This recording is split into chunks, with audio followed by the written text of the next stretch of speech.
Welcome to Baxter Bell Yoga. I'm here at the Oakland Yoga Studio. Please check the studio out the next time you're in Oakland, California.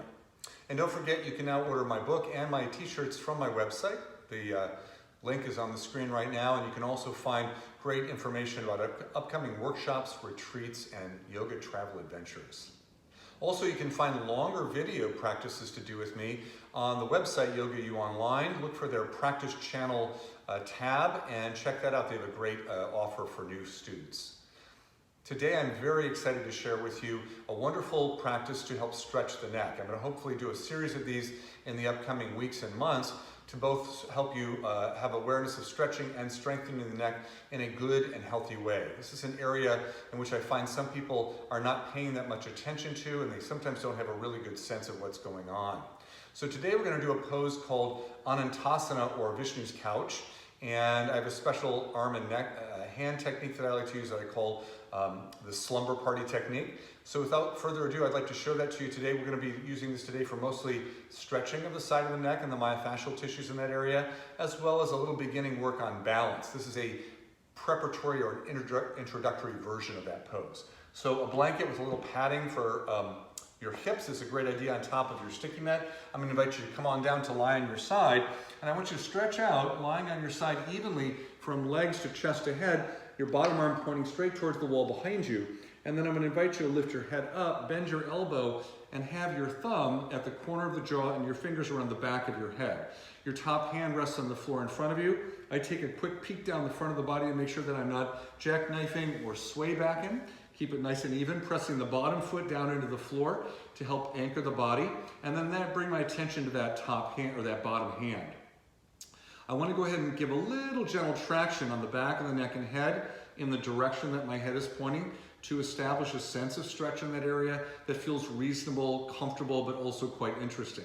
And then if I feel like I can balance comfortably without the hand in front, to add a little balance challenge, I bring my hand to my leg or my hips and keep the body very steady front to back. So I'm not rocking and rolling, but I'm right on the edge of my body.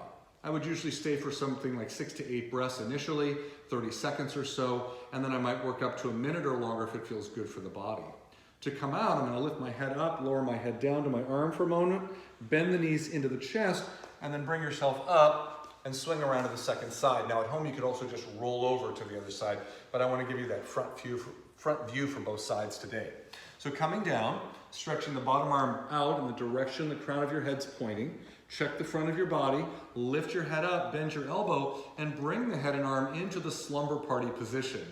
Thumb to the front corner of the jaw, fingers around the back of the head. So ideally that elbow's pointing straight back. If your shoulders are really tight and it's forward, this may not be a great pose for you to play with. Top hand is helping so I'm not rocking forward and back dramatically. My feet are nice and active. And then I give a little extra attention to the traction on the neck. Feels really good today as I work on this. And then if I want to work with my balance a little bit more, I keep that traction happening and I bring my top hand either to my waist or the top of the leg, somewhere where I can be aware of my ability to stay very steady front to back. So I'm not rocking and rolling, but I'm just staying in a really good position. To come out, hand comes on the floor. I release the head down to the arm, bend the knees into the chest, and use an arm to come up to sitting.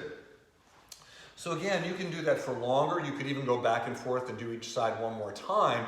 But today, that's what I wanted to share with you in terms of working on releasing tension in the sides of the neck using Anantasana or Vishnu's couch as a way to do that. Again, this is a preparatory version of that pose.